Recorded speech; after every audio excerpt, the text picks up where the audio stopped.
goodness, you guys, welcome to a very special episode of the Call Up from our AT&T 5G virtual studios, aka GEODIS Park.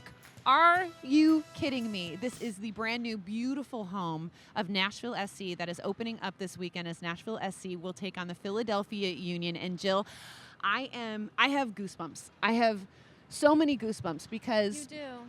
this place, not only is it a stunning stadium, the largest soccer-specific stadium in the United States and Canada, capacity 30,000, but thinking about how far this club has come in such a short period of time is mind-blowing. This was a supporters-run club in 2013. It was just some friends that got together and said, hey, we should have a football team. And to think that in 2022, they now are, 2 years into MLS. They have this brand new stadium. It's staggering. I came here in 2017, Jill.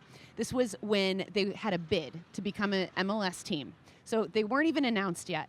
And I had a chance to meet with some of the supporters, and it was just so special, the supporter culture that had already been established here. And then to be at that announcement, to be at kind of all these landmark events, I don't know, I just feel very emotional and This proud. is what it's all about. This is Proud what of the it's all team. about, Suze. It's about, like you said, a grassroots idea, someone playing in somebody's backyard and being like, let's start a team. Yeah. And then getting into Major League Soccer and then getting a place like this. As soon as I opened the doors in front of us today and I walked in here, my first time seeing this place, and I've seen many in MLS stadia, it looked like a video game. It looks like FIFA. It doesn't even look real. The colors are so vibrant. The grass is so green. And it was a really beautiful moment as a MLS lifer like myself when I think back to end of February of 2020. They have their home opener. There's so much buzz. They have 67,000 plus people at Nissan Stadium. They've got rock stars and rock bands, and they're being like, soccer in the Music City. It's finally here. And then the whole world comes crashing down. Ugh. Just 2 weeks later. COVID hits. You'll hear Ian Ayre talk about it in just a moment. Then they get bounced from the MLS's back tournament because they have a COVID outbreak. They get no home games. They have COVID pandemic for 2 years. And then in 2+ years, they deliver and they open that stadium, and they're about to do so this weekend. So credit to Nashville SC, credit to Major League Soccer and everything that everybody has done here, because it's tough. It's really and then hard. add all the other things into it. And they have good teams. This is a team that's made the playoffs in both of their years in the league. They've done everything very smart. They've done everything very mindfully. And I'm just thinking about on Sunday what it's going to be like to have 30,000 plus people Goosebumps. here. It's just really, really cool. So we've got, this is just I'm so grateful that we're both sitting here. We're talking to Alex Muyl, Ian Ayre, Mike Jacobs, just to kind of get a sense of what this all means for them. And the best part about it is, while we've been sitting here today, finishing touches have been going on. No joke, a crane casually going down the concourse, guys putting in the final nails, and everyone's like, oh, and so nice, I right? know, So nice. they're all apologizing. Don't We're like, let it's us get in fine. your way, this and that. And I'm like, Finish the stadium. no, that's what this is all about. And we have such fascinating conversations. I can't wait for you guys to take a listen. Joining us now, it's a very special guest. We have midfielder for Nashville SC, Alex Muyl. Thank you for inviting us to your new home. Thank you. This is pretty spectacular. What are your initial thoughts of GEODIS Park? I mean, obviously a really beautiful place to conduct this interview. But yeah, no, they've done a great job. I know this has been in the plans for a while, but sometimes you hope that fantasy matches reality, and it really has. So I'm really proud to be associated with this in any way, and hopefully we can reward the people who have worked so hard on this with good performance come Sunday. You know what I've loved about this show so far? Huh. That construction guys' cranes are literally going right by us. They're like, is now an okay time? And you're like, no, but that's kind of the also, ambiance yeah. that we want. It is the Like, construction we're taping site. this on a Thursday. Uh-huh. The game is this weekend. Yeah. And There's still work the to be done. finishing touches are being put on. Hey, that's It's the way special. it goes. So because of the construction and everything like that, Nashville started with their first 8 games of the season on the road. It's like, first 8 games on the road. But be honest, isn't in MLS that kind of a gift? Because then you get the home games, the nice home games towards the end. Yeah, I think being on this side of it, it does feel like a gift. I think had we lost all 8 games, it would have not felt like that. But you know, I really actually kind of enjoyed it because it gets you into that mentality really early. Like, you know, it's going to be a dogfight in a lot of those games. You don't really get comfortable being at home and then have to go away and completely adjust to a brand new style of game. So I actually really liked it, and it's wild to think we only have 9 more games on the road. Like, we've really ate a big chunk of that. That is Check. incredible. Yeah. That's actually incredible. You guys have been so good at home too. I mean, so Yeah. this is the thing. It bodes very well. Knock on wood. We got no wood here, man. You're listen, Iron. the Knock on iron. Yes, right here. doink doink. Unbeaten at home all of 2021. So now there's going to be 30,000 people filling this place. How much pressure do you guys feel, and knowing how good your record has been at home, and now you've got this like incredible fortress to defend? Is there an extra amount of pressure there? I mean, I want to say no, but I'd be lying because, like I said before, it's like so many people have sacrificed so much and worked so hard for this. And then on top of that, you have the fans. Like, the city is really getting behind it. And I think a lot of us as players, you know, we're a new franchise, and none of us are from Nashville. So we have to, like, somehow ingratiate ourselves to the city and show that we're here to add tradition, not just take from the city. And so when you see this many people, like, really get into it and the city really embrace us, there is pressure. You don't want to let them down, you know? So the main thing, though, that I try to remind myself, and I think we do, is, you know, we're going to give 100%. We're going to give everything we can, and whatever happens, we'll be genuine, and hopefully they can respect that. And so far, they've been able to. Here for honesty on the that. call Yeah. up. Thank you, Alex Yeah. Muyl, for being honest. But yeah, anytime I preface a question with I'm being honest, I'm being honest. Otherwise, could be a lie. We're from New York. I know. Yeah, I know. yeah. I Okay. know Straight shooter. what you're about. Favorite feature, if you had to pick one. Of Here. myself. Yeah, of you and the stadium, please. The stadium, honestly, the field. It's so beautiful. The grounds guys have worked really hard. They're really protective of the field. But They're even giving you only one practice on the field this week, Yeah, right? yeah. Ahead of the game. 'Cause Don't mess it up. exactly. But I just think it's so beautiful. And every time that I come to a stadium, you know, all the extra stuff is amazing. And I think as a fan, that's more the experience. But all I care about is the surface and if there's fans in the seats. So The grass is nice. It the is. Grass It's is nice. beautiful. Wait, favorite feature, though, of yourself? Oh, yeah. It changes all the time. Yeah.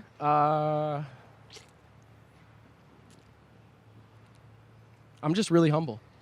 I'm just super humble. I love that for you. It's incredible. Incredible. Good answer. Alex, being the humble man that you are, we know you are a New Yorker. Yeah. Born, raised, New York City. You're a straight shooter. And now you find yourself in Nashville, Tennessee, which is very different, you know? It's just a different vibe in, like, the best way possible. But I'm just curious kind of what the transition was like for you, being such a city kid, and now you're in Nashville where it's like hot chicken, country music, Yeah. all of that. Love hot chicken. So good. There we go. Yeah, I can't eat it as often as I'd want to. Yeah, no, I mean, I think the big change for me was coming down here is just how friendly everyone is. There, like, really is a Southern hospitality that you feel right away. Every interaction with everyone is like smiley.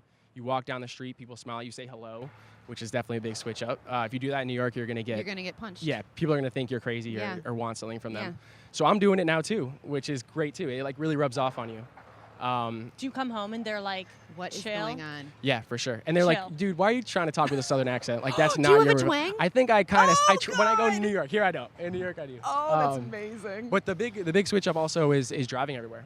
I didn't have to do that in New York. Although I just got a bike, so I'm biking Good everywhere for now. you. Yeah, I yeah. love that. Don't hit me if you see me, guys, please. Well, good news is we're in Ubers. Okay. Yeah, Okay. Sort of I a did good- see a car accident on my way Yo, here this a morning. lot of car accidents in Nashville. You see a lot of car accidents in Nashville. Because they're too busy waving and being nice, and they're not keeping their damn eyes Exactly. on the road. Exactly. Or listening to country music. Okay, so you like hot chicken. Love hot Where'd we chicken. go? What about country music? Are you into country I music? haven't seen much country music yet. I got to get out. Alex. I know. It's like the whole thing here. I know. And like the whole stadium is like there's like live music, the riff, everything. Yeah. You gotta jump on that. I've I been feel slacking like. with that. That's really the number one thing that I haven't been doing. I haven't seen much live music at No, all. number one thing is where do we get hot chicken? Oh yeah. Because I'm hungry. It's kind of like 2 o'clock. It's my feeding You're hour. going. It's great when it's this hot out too to eat. You I'm can really very just hungry. sweat it Just out. sweat it. I mean, people are gonna definitely debate whatever I say. I've gone to Hattie B's the most just because it was convenient for me back in the day. But there's a bunch of places I've been wanting to try. Do you get to skip the line because you're famous? No, not at all. Damn, so there's no Not at hope all. for us. No, I don't think There's no so. secret word or Oh, you anything? guys are famous too? No, like if you can't get in, Oh. then we definitely Definitely. Okay, can't yeah. get I don't in. think I'm famous, but Definitely. if I ever do Dax skip said the he line. got recognized in a Firehouse Subs. So he's there a lot, so I that just, makes sense. you know, maybe, yeah. I No, don't know. people actually, that's one of the biggest switch ups. Like, people really know the players here. Wait, like, so you you get are stopped famous. all the time. You're Yeah, famous. I don't know. You're I know. famous. But you get stopped all the time. It never happened in New York. In New York, there was a nice anonymity if you're, you know. Yeah, I mean, John Lennon talked about the anonymity in New York, so it's true. it's for everybody. Really. It's Yeah. true. Do you prefer that, or are you kind of like, no, it's cool? Like, Depends what kind of night I'm having. No, I'm just kidding. Yeah, no, That's the title of this episode. I think it's amazing to, yeah, it's just really cool to have a city that's so in touch with, it's a small city, man, Yeah. and people really are getting behind us, and, you know, it just makes you want to go out and fight even harder and make them proud, you know. Mm-hmm. What's been the best and the worst part for you? Coming up through the New York Red Bulls Academy, then obviously playing for the first team, coming here midway through the year in 2020. What's been the best and the worst part for you making that transition to your second team? Yeah, I guess the worst part was leaving a comfort zone and friends and family, and, you know, not being able to, on a day off, just hang out with my best friend or do whatever I wanted. So that was rough. But I think on the flip side, leaving my comfort zone was also the best thing. Yeah. I feel like I grew more than, you know, I had in the previous 5 years in that first year. I had to do things I'd never done before and be, you know, really decide. You have to decide who you are when you come to a new place, and in that way you, like, define yourself, and, Yeah. and that's really empowering. So who's your new best friend in Nashville? My new best friend, well, it's hard to say. There's, like, it's well documented, me and Taylor Washington's mom are really close. Oh, that's who you're going with? That's yeah. adorable. Just so it's What is very it political. about I wrote her a letter for Easter. What is She it still about hasn't- her that, like, why are you two such a dynamic I've actually never duo? spoken to her and never seen her in You person. just love her? But we have a love from a distance. Love that. I'm bringing it back. I'm not That's gonna let this precious. one die. Wait, can you confirm or deny that you are friends with Timothee Chalamet? Yeah, we grew up together. You grew up together? Yeah. Because we found this video of no. y'all. I know. It's so bad. It's rolling in right now, by the We're- way. yeah, So bad. we'll Can be you take rolling us in through it? this. Just give us like a little. Well, first of flick. all, I the know- hair. yeah, I First ju- of all, the hair. Yeah. Amazing. I mean, you had like the Bieber. It was Yeah. like full. Did you like take a picture of Justin Bieber to the barber and like, yo? I this had is it pre-Bieber. I have to say this every time. You- I had it pre-Bieber, and then he got it, and I was like, "Oh, this kid's looking like trying to look Yeah. like Justin Bieber." Actually, I would like an opportunity to talk about that video. Please, Please. this 'Cause is your moment. this It's, is Just it. so it's made like uninterrupted. 5 go for rounds it. on the Yep. internet. Explain. Timothee Chalamet, amazing performer, amazing dancer. We're kids. What do you think he wants to do? He wants to make a dance music video, and he's an engaging person, so we agree to him. But he's gonna look the best in it. Of course, I've never danced like that in my life, so I've gotten better since then. I rarely do the Soulja Boy, but if I do, you know I'm in trouble. If you score this weekend, in honor That's of I the knew that Selig. was That's Can the you Selig. please? Yeah. And then we'll know it's for us deep down. I know. Yeah. I love this. So yeah, no, that is me. Did you Okay. guys practice that choreo? I mean, like, For sure. Yeah. That can't have been the first tape. I know, take. because I was like, it was actually like you Yes. guys were in sync. Someone's like, mom was holding that camera. Her arms must have been tired. Oh my god. Yeah. Wow. That's adorable. Okay, so celebrity friends, blah blah blah. There are a lot of celebrities in Nashville. For sure. You guys just got some new owners. Derrick Henry, Yep. Reese Witherspoon. I Yep. mean, these are like pretty A-list folks. I think it's fair to say. I think you're safe. I mean, it's kind of it makes sense because it's such an entertainment town. But what Yeah. does that do for kind of just like the profile of And the have club? you met them? And have you met them? I have not met Derrick Henry. I've had a brief interaction with Reese. Yet. But yeah, no, it does great things for the city. I think it just brings more like more attention to it. These are like household names, people that everyone can identify with and know what they're about. And when you see them aligning with the club, you're like, all right, I know where the values of the club are. I know, who's getting involved. And I don't know Derrick Henry, but from my brief interaction with Reese, I know, she's not living a normal life, but she is a very normal and sweet and grounded and humble person. So it's cool to have her part of it. So, oh my gosh, this is exciting. This is our second ever edition of What's in the Bag. Like live edition, where Okay. it is like the actual bag. Start with this And one. Start with this against one. his will, I took this right out of Alex Muyl's hands and I said, True I'm story. putting my dirty little hands in here. Okay. Okay. You're going to narrate, so I'm going to put this down. Do you want me to hold it while you open? No, don't do okay. that zipper. That's at the end. Oh. Oh. That's. Oh, is there a gift in here? No, I wish. Well, there unless a you guys gift want in here for Q-tips. us? Unless you guys want Q-tips, I got a lot of those for you. Possibly. Okay. I like what I'm seeing so far. All right. Do you want me to hold your mic? Good friend. What a good that. friend. Okay. Talk us through this. Alcohol-free, Obviously. paraben-free. Oh, healthy. Yeah, not really. Hold on. Yeah, this is so on theme with the whole honesty Whoa. thing. So I knew we were gonna do this. Whoa. I could have put weird stuff in there, funny stuff in there. I'm being honest with you guys. When I go on away trips, if there's something in the locker room, I take as many of them as I can. Oh, these are so San Jose. These That's are stolen. incredible. San Jose, you guys have a lot of mouthwash in your locker rooms. Best And breath in not anymore, MLS, actually. people. And then same thing with razors. Do you? Oh, wait, because you got a nice little stash going. Thank the you. Little. I don't know if I'd call it nice, Is but this a goatee? Is that what do don't we even call know. it? Okay, so razors, I don't know. mouthwash, and then shaving cream. Okay. Yeah. Okay. One, Yep. one of those. Just one. Oh, a scent, a signature Oh, scent. Santal. My sister got me that. This is La Do Labo. you mind? Jill, this is the store Please. I took you to in LA, where I got my perfume. Yeah, yep. This stuff isn't cheap. My No. sister got me this. It's amazing. It definitely Santal. opened up in my bag. You and Alex Muyl might wear the same We might. signature scent. I hope so. Not kidding. Yeah. No, it's meant to be unisex. I don't wear it too often, but it exploded in here, so anything I use in there is. Well, you know what I'm going to do is- for you? I'm going to cap it. Thank you. Okay, That's so the good that stuff. takes us through the mintiness of this section. Mm-hmm. Love this. What Can I pocket take one? next? You can I have know. one. You can have one, but that's it. Grief. All right. This is my am I favorite allowed to go thing. Yeah. here? You might want to not want to touch this. No, I do. It's it's kind of dirty. Stop. Oh no, you're gonna break out, dog. That is an essential for me. Oh. Everywhere I go, I take that. My gosh. It's Now, time for a Do new you one. go That's like a fuzzy year side old. though? I mean, no. I wait. don't. I Okay. do So the is this fuzzy side. for plane rides? Everything? Like what? I don't wear it in public too often. This is actually its public debut. Like, do you wear it when you sleep? I wear it when I sleep. If it's bright. If it's not bright, I don't. Okay. And then we got Q-tips for Q-tips, some Also earplugs. water. Two- and earplugs. two Let's not earplugs pull those of- out either. No. Of a Yeah. different color each. Yeah, we got to mix and match. Earplugs are important. This You know- was You fascinating. know what? I hate when I'm in a loud hotel and then I'm up all night. Yeah. That's what I'm saying. and Also, sometimes the shout out shades to don't Adidas. close. You are just. This was. You are such a league man. Keep me on, guys. Keep me on contract, please. I think this is the perfect time to do a quick rapid fire. Oh yes. Nashville Superlatives with you. We like the most honest guy on the team to do the superlatives. Yeah. Because you're not going to hold back. No, I'll try and be real. All right. So, Alex Muyl, take us through this. Who is the biggest diva on Nashville SC? Honey. Honey. I kind of am Sorry, not brother. surprised. Who likes to control the playlist? Dan Lovitz. Okay. Who's most likely to be a little late for the team bus? Anunga. Who is the team prankster? Eric Miller. Bookworm. Eric Miller. No. Actually, Walker is a big reader. He likes teen fiction. Big into teen fiction. Teen fiction? Like pre-teen Now fiction. that's Like a nugget. Is 11 Harry and 12. Potter teen fiction? no. No. Harry Potter's for all ages. Like- we can all agree.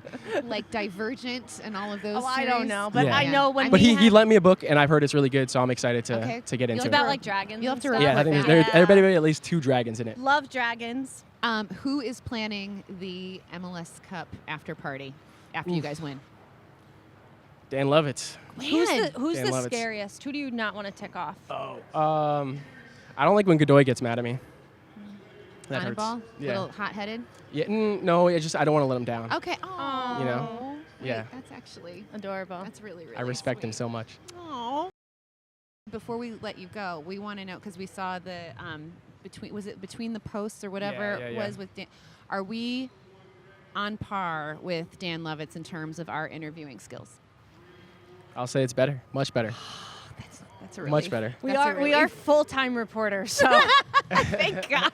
wow. Dan was being a lot meaner to me than you guys are, so He was really. he was really playing that up. Really He's busting not that your mean to me in chops. real life, guys. I was letting that him was do like that. a series you guys did, interviewing, talking about. Yeah, he did 3 last year, and I He believe. did 'em. Oh, okay. And I you don't were know the if this guest. is allowed to. There's gonna be 3 more this year. All breaking news I on the know. call up. Guys. I just want to Great give a little content. appreciation to Alex Muyl right now because this is one of our first few live events. And we put a lot of thought into what we're wearing, and I feel like Alex Muyl really knocked it out of the park. I like the nod to the ocean shirt presented On by brand. Adidas. Lavender Adidas It's the laces. lavender He Adidas said he didn't put laces any for work me. into this, but we still appreciate the effort here. You we really do. I'm going to say hot take right here. Better than Chicharito.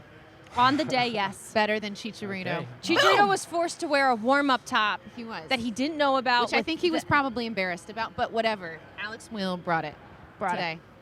We Thank expect you. nothing less. Thank you so much for coming on the pod. Good luck on Sunday. Thank you guys. I appreciate it. Oh, man. We are thrilled, absolutely thrilled to welcome in CEO of Nashville SC, Ian Ayre. Ian, thank you for joining us. Thank you. Welcome to our house. It's a beautiful house. Thank you so much. Ian. Before we dive into your house, we just raided Alex Muyl's medicine bag, and he has the exact same cologne/perfume as Susanna Collins. Are you surprised by that? I'm really not. I've seen some of the stuff he wears. You know, nothing surprised me with Alex. I feel like I got Susanna sitting here. I sprayed think over all myself. it means is that Alex Well, I do. Muyl has amazing taste. Yeah, That's totally. it. We're gonna go with that. Ian, this is spectacular.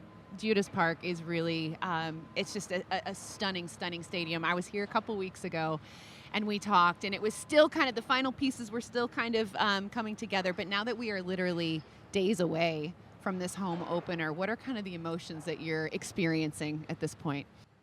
It's a little bit surreal, you know, to have been here when it was literally on a tabletop, a piece of paper and some drawings and some fabulous architecture work, to be here and literally they're sort of unwrapping the concession food and getting ready. It is really surreal.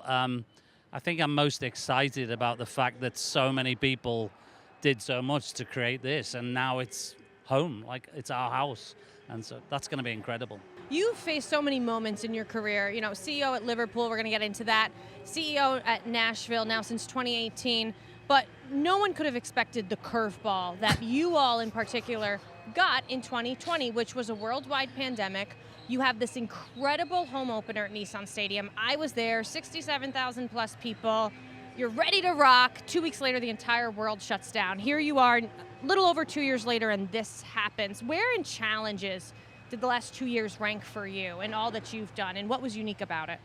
It was certainly unique and unexpected. I think that I'm a big believer that, you know, life always throws up challenges, right? And you have to sort of take the positives from the negatives. And as much as nobody would have wanted or expected what we had, there were a couple of things that really, I think, helped us in all of that. One was that, you know, we had 30 players, a roster that we just put together. Nobody really had played with each other much, if at all. A little bit of preseason, and then, you know, we're all thrown into this situation where everything was against us. You know, we have 60,000. Somebody sticks a pin in that.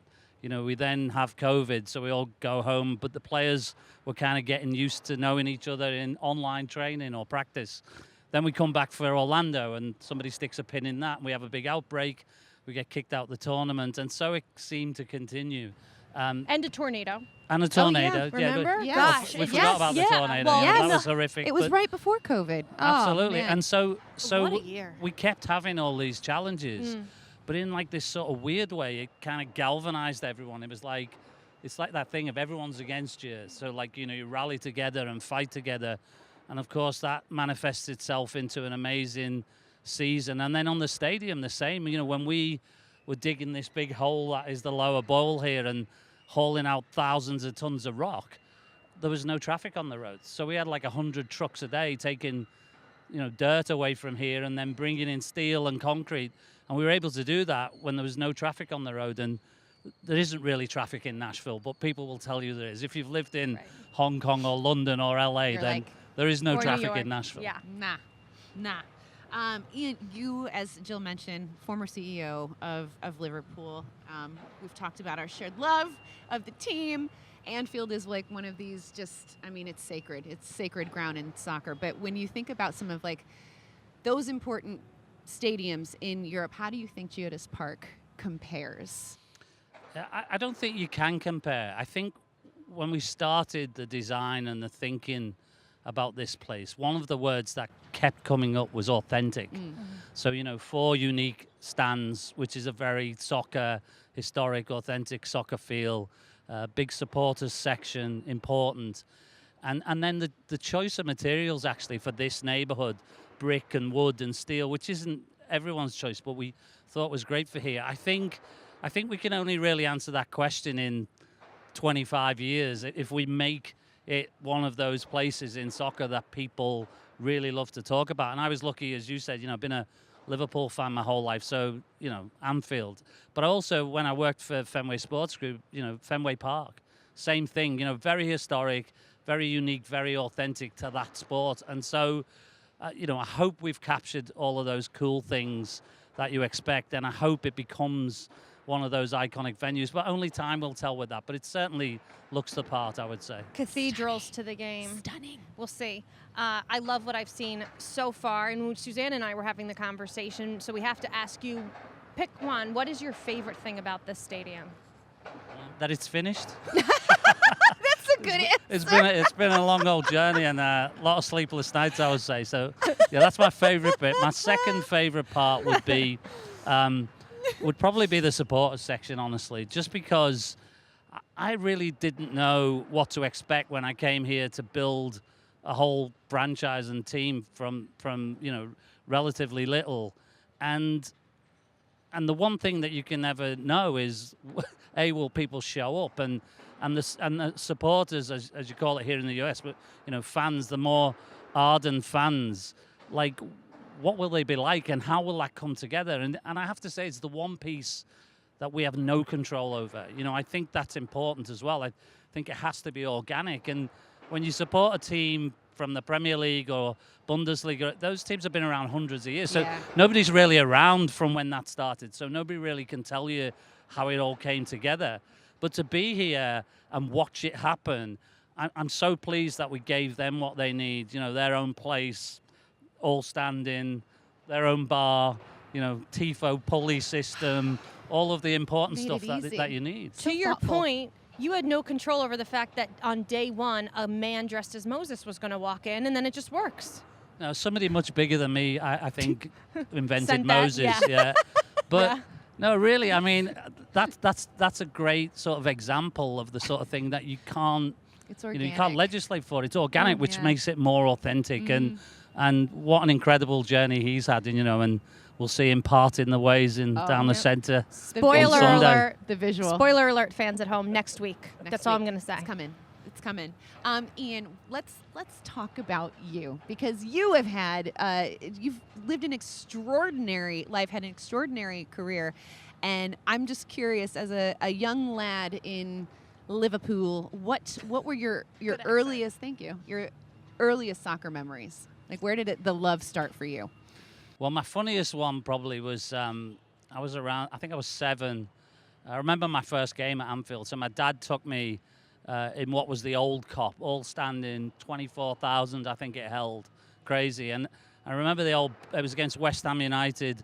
I always remember the game. And at the back of the Cop in them days, there was like railings, like at the back to stop people going down the steps. And my dad was carrying me. I was only little, and I'm not that tall now, but I was pretty small, and he was holding me up at the back, and we were at the back, so we weren't caught in the crush of the crowd. And at half-time, I think he just got tired, and he hooked the belt of my trousers over the rail and just left me hanging there. But, great game. But those early memories were all about this thing. We all have it as sports fans, where you're in this place, and you're surrounded by all these other people, and that memory of having a team. And it was the whole day. It was walking, parking, near my auntie's, who was, 25 streets away or something, walking up with my dad, going to the game, going, sitting outside the pub while my dad went and had a beer, Amazing. Left with my cousin, going I to the game. want to be your dad. Yeah, exactly. Well, I am my dad now, but it's like, it was all of that. It wasn't just about the game. It was all about the memory. And I was very, very fortunate that, in choosing Liverpool in that era. I was, the late 60s through the 70s.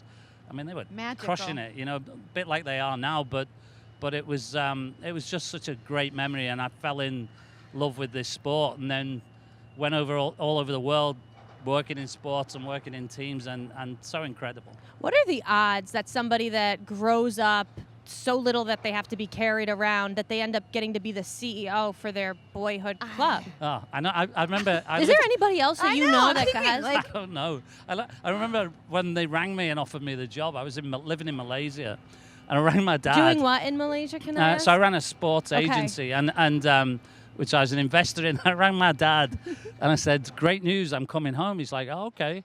And he's like, what for? I said, I've got a new job. He said, what? I said, I'm going to be running Liverpool. And he went, the city. Like, sort no, of. I'm not running for Sort mayor, of. but I think he just had no concept that I was going to come and run the football club. And like all of my family and myself were hugely proud. But it's not. People always say it must be your dream job, but I never dreamed of doing it. You know, it's not. Nobody grows up wanting to be the CEO of a football club. You want to be the player or the manager or all those things. But so it wasn't my dream to be the CEO. But when I got there, it was truly incredible. Oh my gosh, I got goosebumps just thinking about it. Fun fact about you too. You were a member of the Royal Navy. Is this correct? At age 16? Yeah, that's very true. Yeah, I joined at 16, had 10 years in the military. Worked all over the world, was in the Navy during the Falklands, Northern Ireland conflict, first Gulf conflict. Great grounding, you know. I mean, how do you get to be the CEO of a soccer club? Just learn how to shoot people, you know. But no, it was. I loved it. I still keep in touch with many colleagues from there, and at that age, of course, very young. It's different school system. At 16, you leave high school, and I made that choice rather than going to college, mostly because I wasn't clever enough for college, I think. But I made that decision, and it really changed my life. It gave me such life skills about, you know, working with people and the value of team and management of people and extreme sort of level, you know, learning what to do in a difficult situation and all that. And it to this day is the best thing I did. Honestly. So cool. So 2 follow-up questions I have to that when I hear that is, it was incredible when we talked to Brian Schmetzer at Seattle. He had a construction background, and he talked about those skills. Then all of a sudden you become a soccer manager. What's the biggest skill you took from that? And how did you make the leap from that to then working in Malaysia, an investor, to Liverpool, to here? Like, how'd you make that jump? So, I mean, the things that I took from it were always about, from that time in the military it was, you know, we work in sports and everything is highlighted so much because it's a public facing event, right? So everything you do, particularly in a big club like Liverpool, you literally cannot say anything without it being reported on today's world being everywhere. So you have to get real perspective on what is actually a big issue or a big problem and what is just chatter, right? Fingers exactly. For that. So having perspective of having been in very, very difficult situations is a great way to deal with it, and a great way as the leader to be the calmest person in the room, right? So that's something I took from it. And what happens, I did it for 10 years. I then worked in I moved into the electronics industry just because I worked in the sort of technical area of the Navy, so got an opportunity to work for a company that was literally in television technology. So I was in and around a lot of broadcasters, and that company asked me to go to Asia, and I kind of worked my way up in that organization. I became the CEO in Asia for the company, and then the company did a huge IPO in 1996, and the chairman and the biggest shareholder left about a year later, and this is such a great way to get into sports. He just called me and he said, "Hey, I'm thinking of buying a soccer club, football club as we call it." Oh my God, things rich people do. Yeah, yes. Exactly, right? And I was like, "Oh, I'm pleased for you." And he goes, "Well, you want to come and do it with me?" I was like, "Yeah, you may not remember, but you didn't give me very much of the, 300 million you made." So he said, no, I'll buy the team. You help do the due diligence to buy it and you run it. I was thinking, like, I have no clue how to run a soccer team. Some would say I still don't, but literally that's how I got into And what was the name sports. of that team? So we spent about a year looking. We bought Huddersfield Town, who were latterly in the Premier League. So Gotcha. Yeah. so again, they had a new stadium and all. It all you know, makes sense now. sounds God. familiar, right? Yes. So And look at you now. I was watching the Liverpool Champions League match yesterday. Sure was. And all of a sudden, I hear the broadcasters give Ian Ayre a shout out on the broadcast and mentioning the opening of GEODIS Park and Nashville SC. And I just thought, how cool that you have brought that kind of awareness to the international game. How gratifying is that like what you built and what you helped preserve in Liverpool is now, it's paying off, and it's people are talking about it all over the world, what you're doing in Nashville. What does that feel like? Yeah, it's very cool. I think that, you have to be humble enough to know that so many people created this. Absolutely. I think what I love is that I was saying this to my daughter, actually, who's just got a really cool new job. And I was talking to her about how she's leaving, the company she's leaving. So make sure you leave well. It's so important to be a good person always, right? And when I left Liverpool, I have such a great relationship with everyone there, from Jurgen, the owners, lots of people. And I think that's so important. And what we're doing here, started really as building another MLS team. But I genuinely think that Nashville is one of those cities that can be recognized internationally, not just for soccer, but in general. And I think, I genuinely believe once we get this thing really rolling in the next few years, I want to really explore how we make it a more international recognition of Nashville Soccer Club, and hopefully of MLS as well. But that's definitely always been on the cards for us. So I know you're obviously a Beatles fan because Susanna told me. Something Susanna and I first bonded over is being huge Beatle nerds. I was the president of the Beatles Club in 4th grade. I made the club and appointed myself president. My first album I ever bought was Rubber Soul, like a CD. Mine was a CD. Rubber Soul. Yeah. Ian Ayre's was not a CD. I know. It was a record. Yeah, mine was the original. But I kind of feel like I'm sitting here with a Beatle, like the Liverpool accent, all these things. And we were just watching, you mentioned Jurgen Klopp, him singing on Instagram. He does the I Want to Hold Your Hand. Of course, everyone's singing You Never Walk Alone. But music and soccer is such a thing here in Nashville. So, are we going to get a Beatles song here, you think? Ian, what song would you pick for Nashville? That's a great song. Maybe Imagine, right? Oh. If you think about where we started and where we are, Imagine, right? It's beautiful. I actually, on my first day here, it was, I think it was May 21st, 2018, they did a press conference downtown, and at the end of my sort of introduction and speech thing, I said, there's a quote, and the quote is, it's a John Lennon quote, and the quote is, a dream you dream alone is just a dream you dream together is reality. And this was the dream right then, right? This place and the team and the whole, and it really is a reality. So it's kind of cool. I gave a speech at a wedding and I used that quote. You used my quote. I used Ian Ayre's quote. Thank you. Who's John Lennon? Is the question. End scene. Next up, we have General Manager of Nashville SC, Mike Jacobs. Yay! Mike, thanks for joining the show. Hey guys, thanks for having me. Mike, this is stunning. This is absolutely beautiful. We are blown away by GEODIS Park and the new home of Nashville SC. Has it kind of sunk in that this is actually happening yet for you? I was telling someone the other day that I think since we arrived, we've always talked about the fact that someday we're going to have a building to play in. And it's just amazing the kind of things we've gotten closer to it, that someday is Sunday. It's Sunday. It's crazy. It's literally days away. We Yeah. are here. We've asked everyone so far, what's your favorite thing about this place? So I'd say 2 that kind of stand out. All right, Ian took 2, He so did. we're going to let you Yes, take we'll 2. Okay, allow cool. it. So we had our open practice a couple weeks ago, and I couldn't get over how loud the building was. And there's only 1,000 or 2,000 fans here. I had a chance to work at Duke against a basketball game at Cameron Indoor Stadium. I used to work at Sporting Kansas City, Children's Mercy Park. I can't get over just how loud this place is. And I think home players will love it. I think visiting players will be miserable. Yeah. So I think that's super cool. And the other thing is, in our players' lounge, in a very short history that we have photos of great moments in our club's history. And our players haven't seen it yet. They'll see it for the first time tomorrow when they come in for our practice. Yeah, and hopefully it's a good motivation for them. But I'm waiting for the first guy to come and ask, well, why aren't I in one of those pictures? And I'm going to say, it's super easy. A big moment, just do something. Now, So- if that isn't motivation, I don't know what is. Take that. Right? You will be permanently remembered by the club. That's absolutely brilliant advice. Mike, for people who are going to be making their way to GEODIS Park on Sunday, what can you tell us about what you think the game day experience is going to be like for supporters who are coming here for day one? You think how nomadic our team has been, from being at Nissan Stadium, dealing with the pandemic.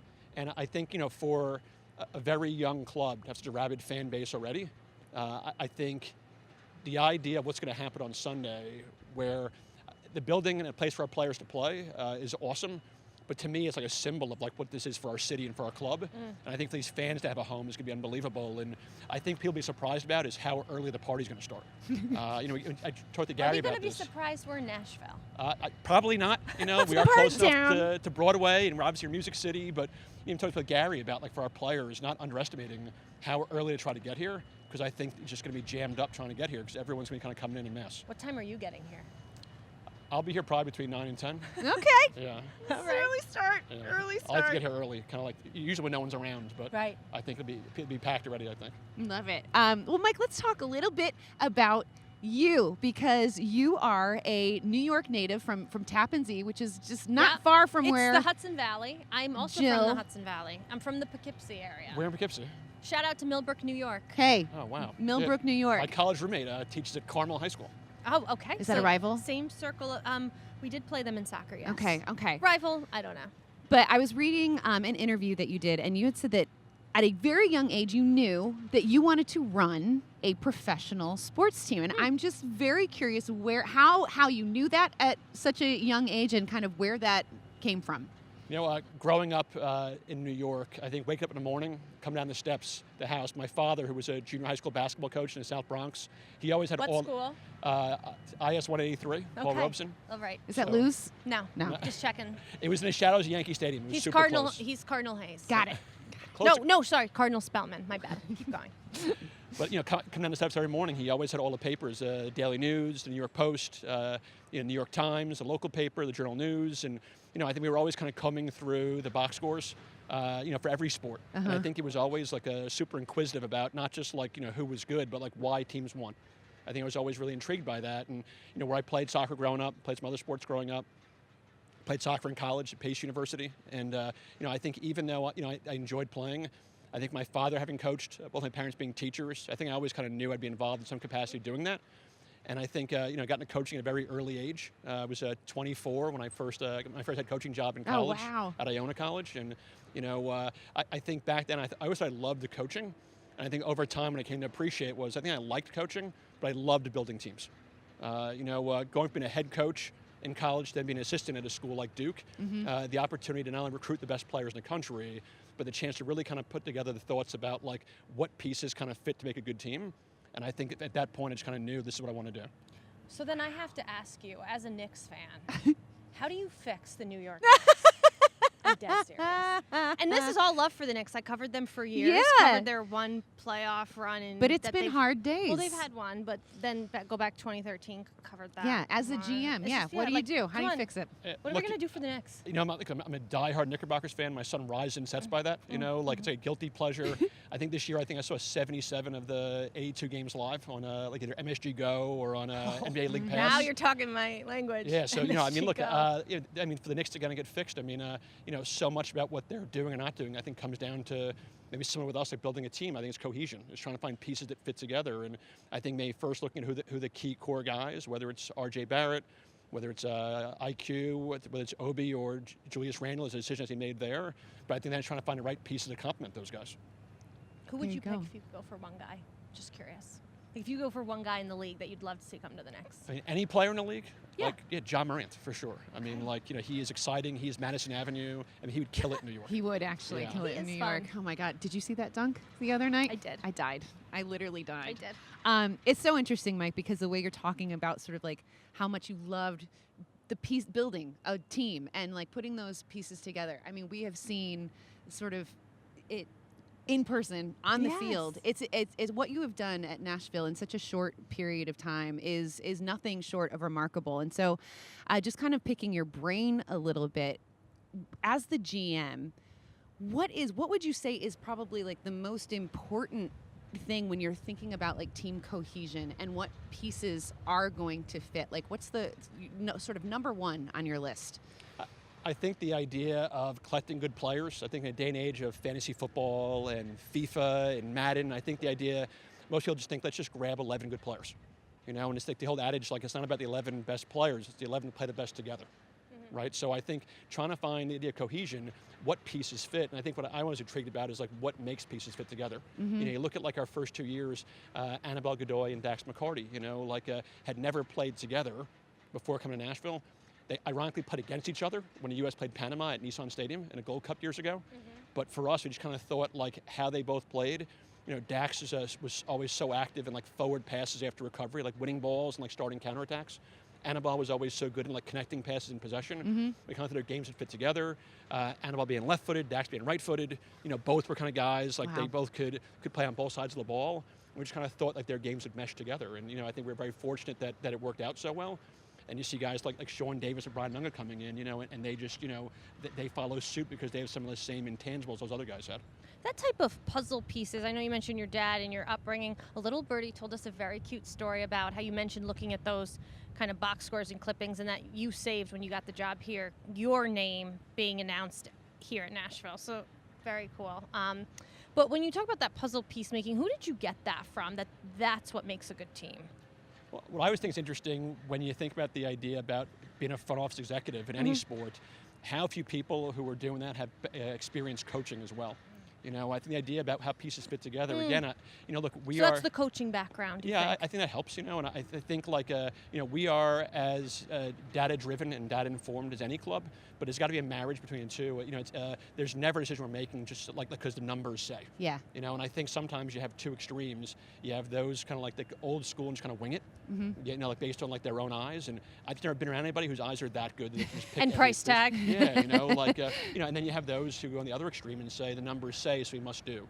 And I just think we've got a really collaborative group involved in decision making from, you know, from our owner in John Ingram, you know, from, you know, our leader in Ian Ayre to, you know, the rest of our group, you know, Ali Mackay, our assistant general manager, the former agent. Chance Myers is the most decorated right backs in league history. He's our director of player personnel. Oliver Miller-Farrell is our director of strategy analytics, you know, and he's worked for Opta, you know, and then we have a coach who's won MLS Cup, you know, so I think we have all these different lenses that look at things. And I just think for us, I think the idea about like these decisions being made, rather than having one person putting their finger on the button or just kind of guessing, we've got like a really informed decision-making process. Wow, it's and another thing that I think is interesting. So we sat down with Claudio Reyna last month at South by Southwest, and he talked about the importance of team chemistry and cohesion in the locker room as a really important ingredient for a team's success.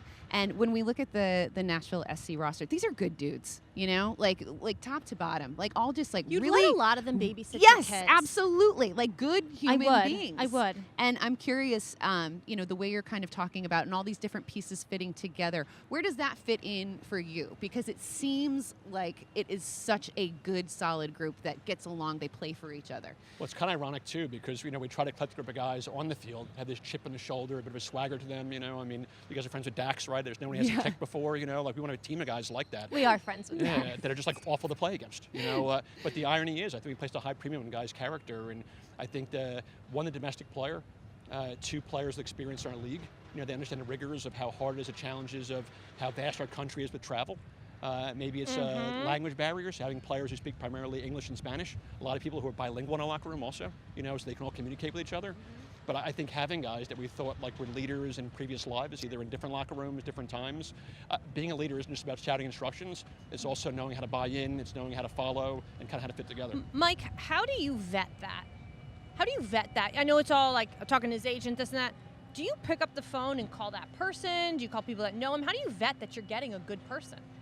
You know, I think maybe one reason why we've erred on the side of having a lot of players with MLS experience, when you look at the guys who are involved in the decision-making process at our club, having people who've been involved in the American game at different levels, youth, college, MLS, you know, to me, I think that there's not a lot of guys who are domestic players in our league we don't know a lot about. You know, most of the guys who are in our league, we can only tell you like, you know, like what MLS teams they've been in. We can tell you what college teams they've been in, what high schools they went to, what clubs they went to, you know, what their girlfriend's name, you know, like to me, I mean, like you can't collect enough information as possible. And I always say about someone like Chance Myers, our director of player personnel, I think the easiest part of scouting is looking in the field and saying that guy's a good player. I think anyone can do that. I think the real scouting is in the detective work and trying to find this information out and having people who can get details on players as a person as much as a player. That's kind of the X factor. Wow. It's, I mean, it's just such a process. You do so many things. You wear so many hats in kind of all of those roles. What would you say, Mike, is your favorite part of your job? What's the thing that you look forward to every single day?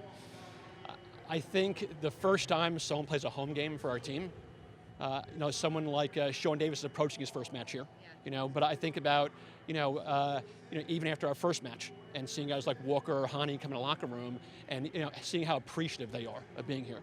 To me, I think one of the most important parts of recruiting is retention. If your players are happy, not only will they want to stay and be here a long time, other players are going to come. That's the college side in you. That's the recruiting college side in you. I love it. Before we let you go, answer me this. What's the best and the worst thing for a Northeasterner coming to Nashville? What were they going to love and what's going to shock them a little bit? Best thing about coming here, I was so geographically challenged. I had no idea what Nashville offers as a city. I think you think about Nashville, think about country music. It is a music city. For live music, live entertainment, you can get everything. Yeah, like Ian Ayre will sing Beatles for us if we ask him to. Have you ever heard Ian sing Beatles? No. I just heard the joke, so now I want to hear it. I know. Now I regret not making. You know what? He's a star. You need to get him karaoke. But it's unbelievable, the music scene. There's so many things to do. I think like anyone can come here have a good time. Whether you're coming for a weekend with your friends, whether you're a bachelorette party. There's tons of things to do. Bring your bachelorette party to a Nashville SC game. You heard it here. Brilliant. Let's go. Brilliant. Other side, I would say pizza here is terrible. Coming from New York. That is such a New York I'm still thing, waiting to have good pizza. Okay. It wouldn't be the worst thing for me to find pizza I don't like. Yeah, exactly. Maybe I could use that. And I would tell you, I don't know that But then pizza's the bad hot as much chicken, as the hot chicken gets replaced. I think it's just different from what I'm used to in New York. Hot chicken is very different also. Yes. But I think it's cool to try different things. I love that. Thank Mike you. Jacobs, thank you so much. We learned a ton, and we wish you all the best the rest of the season, and definitely on Sunday. Take it all in. Can I pitch a job opportunity for us? Yes, let's. Can we be your bachelorette and bachelor party hosts Yes. here at GEODIS Park? I feel like we'd be really good at that. I think we would crush that role. We do need bachelor and bachelorette party ambassadors, I think. Hosts. Yeah. Yeah. Hello, we're your For women. rich people, though. Literally, we For the volunteer. Rich, for the We'll rich. get you a pedal tavern, Yeah. and off you go, What did I say I wanted to do with you in Yes, Nashville? yeah. Pedal Tavern. Okay. Opening curtain here at the beautiful GEODIS Park is on Sunday. Nashville SC taking on the Philadelphia Union. You know it's going to be a good one. 4 o'clock Eastern time on ESPN and ESPN Deportes. Do you really have to leave? Yes. No. Atlanta United is going to Montreal. Darn So it. You'll have to FaceTime me I will. to give me the I experience. promise. But you know what? I promise I will. Nashville will be back. I know. Because we talked to Mike Jacobs. We're going to host Yes, bachelorette we are going to parties be the here. new Yeah. bachelorette Also, party hosts. I for haven't Nashville SC. learned line dancing yet. Oh, I got you, girl. I got you. I've seen these experiences where you go to a recording studio and you make a song. Yep. That was on the Real Housewives. Yep. But I haven't done all these things yet, so I got to come back. Yeah. Oh no, we will find And reasons. of course, to you come found back a way here. to stay, Obviously, Miss Nashville. Obviously, I cannot wait. Guys, thank you so much for tuning in, and yeah, we will see you guys very soon. What's up, everybody? It is Susanna Collins and Jillian Sakovitz, co-hosts of The Call Up. And if you want more Call Up action, hit like and subscribe right here on YouTube, right there. And also make sure that you download every episode of The Call Up every single Tuesday at 5 o'clock Eastern Time or anywhere that you get your podcasts. And while you're here, why not check out some of these other videos as well?